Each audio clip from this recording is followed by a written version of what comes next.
Remarks of the President at a trade group dinner from the Sheraton Park Hotel in Washington, D.C., May 17, 1962.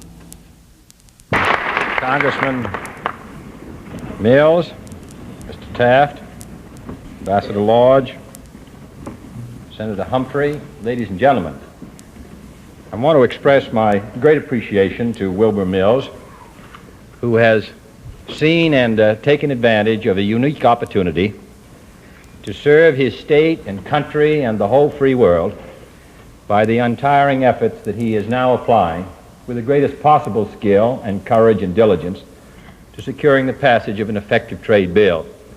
If he can do it, no one else could.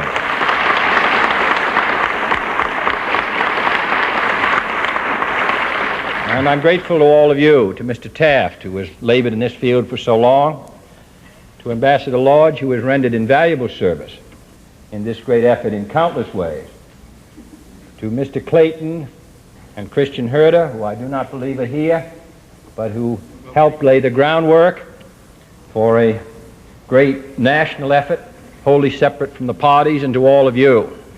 I hope that in this effort in which you're engaged, at this meeting and on other occasions, you appreciate how vital and significant your efforts are.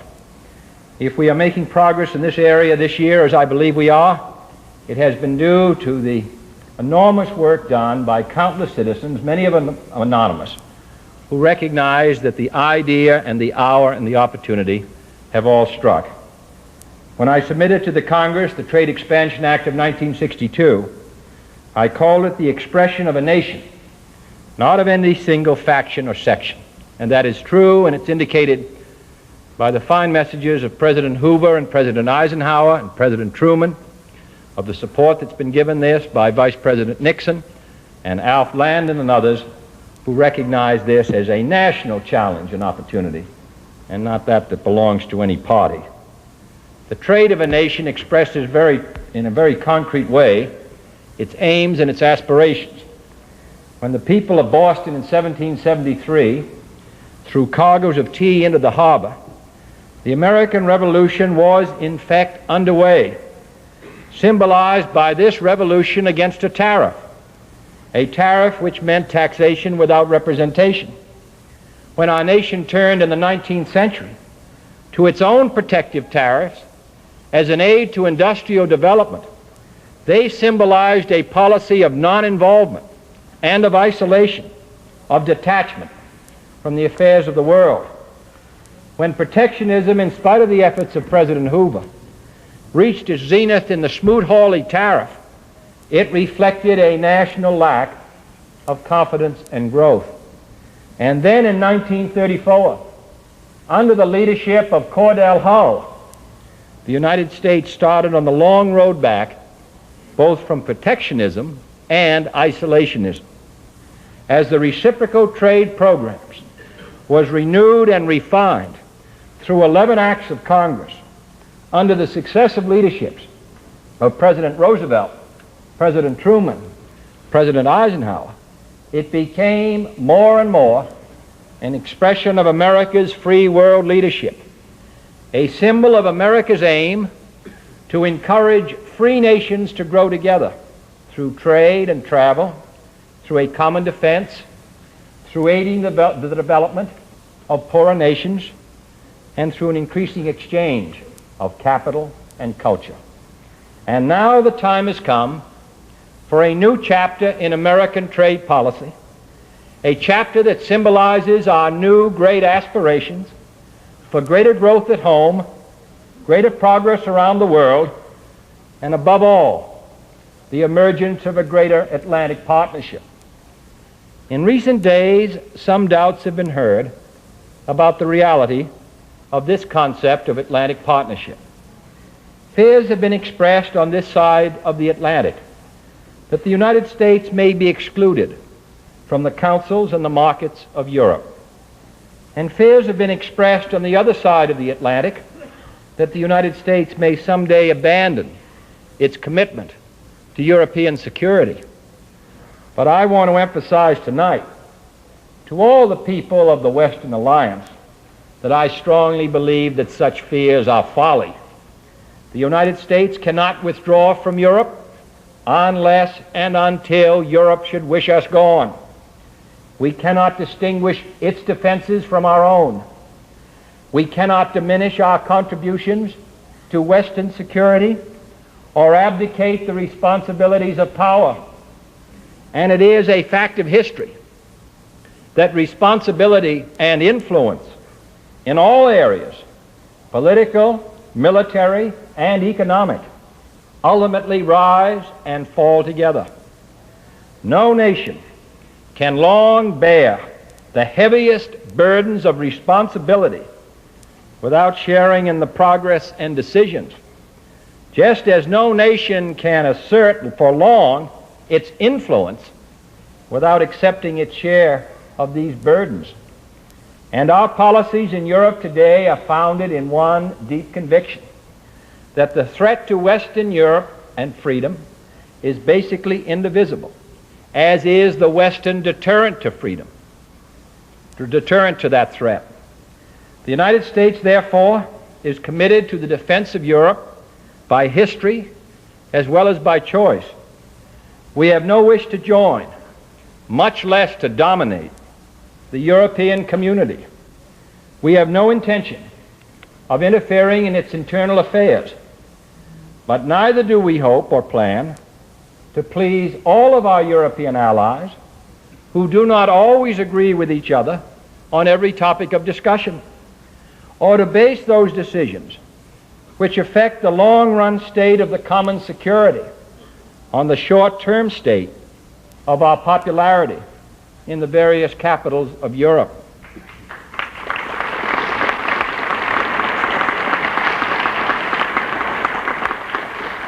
Let us remember that we are working with allies, with equals, and both our allies and ourselves have a responsibility to speak frankly as well as constructively on all issues affecting the West. If the alliance were to stand still, if we were to pursue a policy of merely patching over the status quo with the lowest common denominator of generalities, no doubt all disagreements could be avoided or postponed. But dissent does not mean disunity, and disagreement can surely be healthy so long as we avoid on both sides of the Atlantic any ill-tempered or ill-conceived remarks which may encourage those who hope to divide and conquer. We cannot and do not take any European ally for granted, and I hope no one in Europe would take us for granted either. Our willingness to bear our full share of Western defenses is deeply felt, but it is not automatic. American public opinion has turned away from isolation, but its faith must not be shattered. Our commitment, let it be remembered, is to a common united defense in which every member of the Western community plays a full and responsible role to the limit of his capability and in reliance on the strength of others. And it is that commitment which will be fulfilled. As long as the United States is staking its own national security on the defense of Europe, contributing today 425,000 men at an annual cost in the balance of payments, and therefore in dollars, and therefore potentially in gold, of $1,600,000,000 to Europe, and calling up 160,000 men at a budgetary cost of $3,500,000,000 since last July, in a far greater effort than that of any other country in response to last summer's crisis, we will continue to participate in the great decisions affecting war and peace in that area. A coherent policy cannot call for both our military presence and our diplomatic absence. I am confident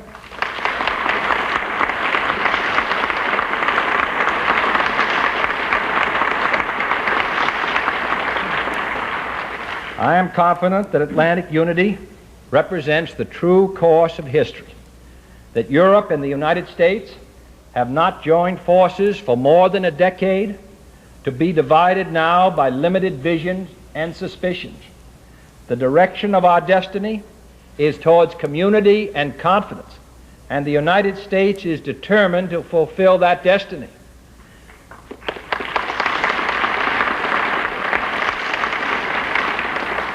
Far from resenting the rise of a united Europe, this country welcomes it. A new Europe of equals instead of rivals. A new Europe born of common ideals instead of the old Europe, torn by national and personal animosities. We look forward to its increased role as a full and equal partner in both the burdens and the opportunities of aid, trade, finance, diplomacy, and defense. We look forward to the strengthening of world peace that would result from a European community in which no member could either dominate or endanger the other.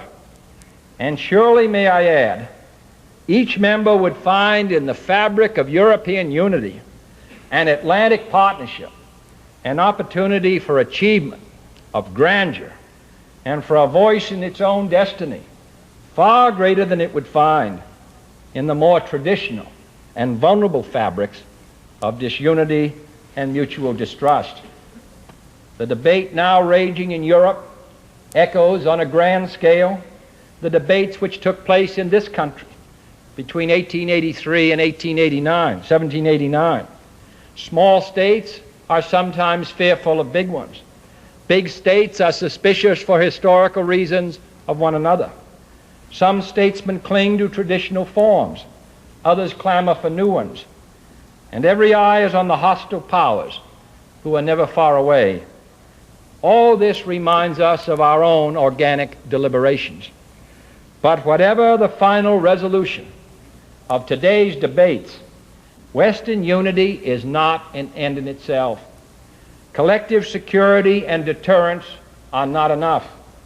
The time and the opportunity that they afford us are not worth the risk and the effort they require if we do not use them for constructive ends. If there is to be a new Atlantic partnership, it must be a partnership of strong, not weak economies, of growing, not declining societies. And the great attraction of trade expansion for the United States is not only its contribution to a grand design of Atlantic partnership, but its practical benefits to our own economy as well. For today, we wish to step up our growth and trade expansion by increasing exports as well as imports, and providing new outlets and new jobs will help expand that growth. We wish to avoid inflation and trade expansion by inspiring American businessmen to modernize for competition abroad, and by introducing new import competition here will help to prevent that inflation. We wish to improve our balance of payments, and trade expansion by increasing our export surplus will enable us to correct this deficit without imposing new restrictions or reneging on our security pledges.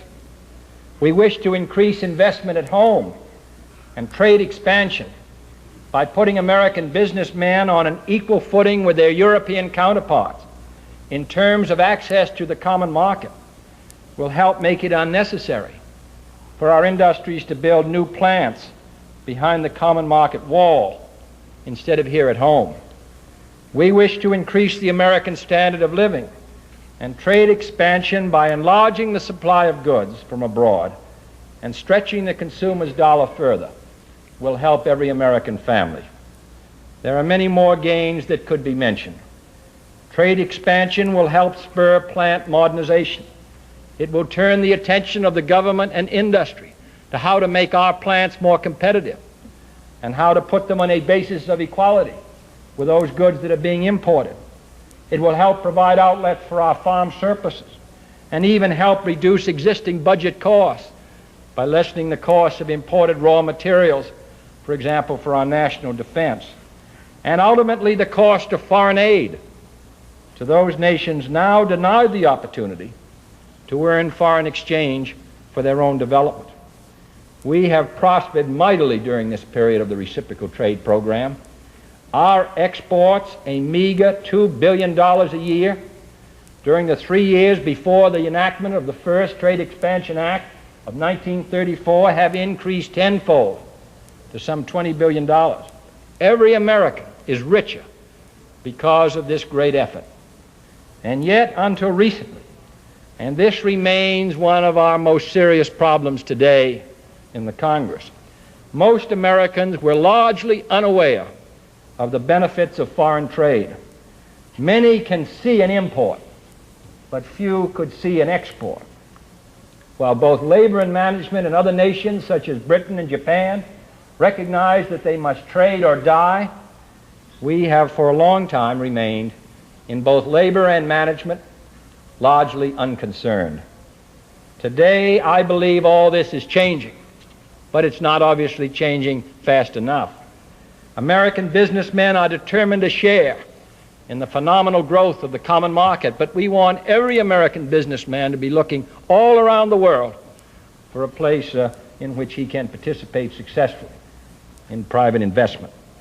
The Japanese economy as well is growing at a spectacular rate of 8% a year or more. Over the past 5 years, Americans have sold in Japan $1.5 billion more than we have bought from Japan. In short, this trade expansion program can benefit us all. I don't say that there won't be some changes in our economy which will require adjustment, but we will be producing more of what we produce best, and others will be producing more of what they produce best.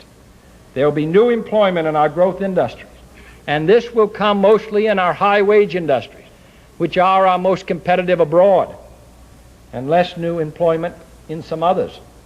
But these shifts go on every week in our lives in this country as a result of domestic competition. At the very most, the number of workers who will have to change jobs as a result of this new trade policy will not in a whole year equal the number of workers who have to change jobs every 3 weeks because of competitive changes here at home. And yet for these workers, we are planning special assistance. There may be a few cases, a very few cases, where individual companies or groups of workers will face genuine hardships in trying to adjust to this changing world and market and lack the resources to do so. Our bill seeks to take out an insurance policy for these cases called Trade Adjustment Assistance, which has worked so well in the common market. It is constructive and businesslike programs of loans and allowances tailored to help firms and workers get back into the competitive stream through increasing or changing productivity. Instead of the dole of tariff protection, we are substituting an investment in better production. In addition, we have made special arrangements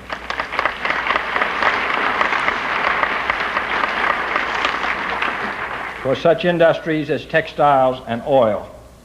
And finally, we are retaining an escape clause for those emergencies where an entire industry requires the temporary relief of tariff protection as the result of abrupt changes in trading patterns. But let us not miss the real point. Let us not focus ourselves so much on these insurance policies that we forget the great new positive opportunities open to us in trade. To fall now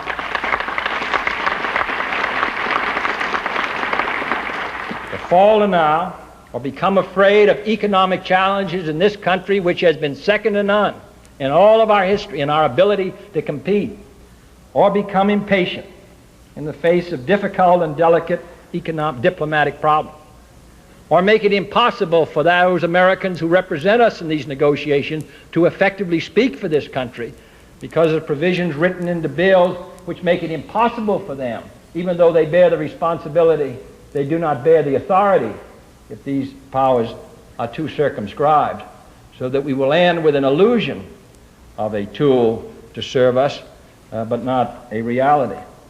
Unless we can concentrate our attention on what is an historic opportunity, we could well undo all the great achievements of this nation in building this great Atlantic community. There is an old Chinese saying that each generation builds a road for the next. The road has been well built for us, and I believe it incumbent upon us in our generation this year of 1962 to build our road for the next generation. And I believe that this bill is it. Thank you.